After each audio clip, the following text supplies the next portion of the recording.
இந்த சம்மரில் நம்ம பசங்களை கூட்டிகிட்டு எங்கேயாவது ஒரு டிஃப்ரெண்ட்டான இடத்துக்கு போகலான்னு சொல்லிட்டு நாங்கள் கிளம்புன இடம் தான் பார்த்திங்கன்னா மகாபலிபுரத்தில் இருக்கிற 4.5 செரட்டன் ஸ்டார் ஹோட்டலுக்கு கிளம்பியிருந்தோம். அங்கே போன அட்மாஸ்பியர் எல்லாமே சூப்பராக இருந்துச்சு. பசங்க சைக்கிளிங் பண்ணுறதுக்கு சேஃப் அண்ட் செக்யூராக சூப்பராக இருந்துச்சு. அப்படியே லஞ்ச் டைம் ஆகிடுச்சு. ஸோ லஞ்சு சாப்பிட்டுட்டு அப்படியே நம்ம ரூமுக்கு போகலான்னு சொல்லிட்டு லஞ்சை சாப்பிட்டு அப்படியே ஐயான் கூட ஜாலியாக விளையாண்டுட்டு அதுக்கப்புறம் பார்த்திங்கன்னா எங்களுக்கு ரூம் அலாட் பண்ணியிருந்தாங்க. ஸோ அந்த ரூமில் போய் பார்த்திங்கன்னா அந்த ரூம் டூர் எடுத்தோம். ரூம் பார்த்திங்கன்னா ஹாலு, பெட்ரூம், சோஃபாஸ் எல்லாமே சூப்பராக இருந்துச்சு. இதில் வந்து பாத்ரூம் ரொம்ப ஃபேண்டாஸ்டிக்காக இருந்தது.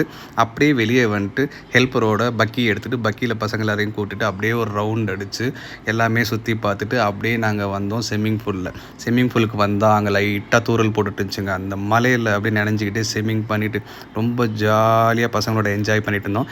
அங்கே ஹெல்ப்பரோட ஐயான் விளாண்டுட்டு இருந்தோம். அதையும் பார்த்துட்டு என்ஜாய் பண்ணிட்டு அப்படியே ரூமுக்கு வந்தோம். ரூம் பால்கனிலேருந்து அப்படியே ஸ்விம்மிங் பூலை சைட் அடிச்சுட்டு அப்படியே பார்த்துட்டு அதுக்கப்புறம் மறுநாள் டுமாரோவில் பார்த்திங்கன்னா நாங்கள் எல்லாருமே அப்படியே கிளம்பி வெக்கேட் பண்ணிட்டு கிளம்பிட்டோம்.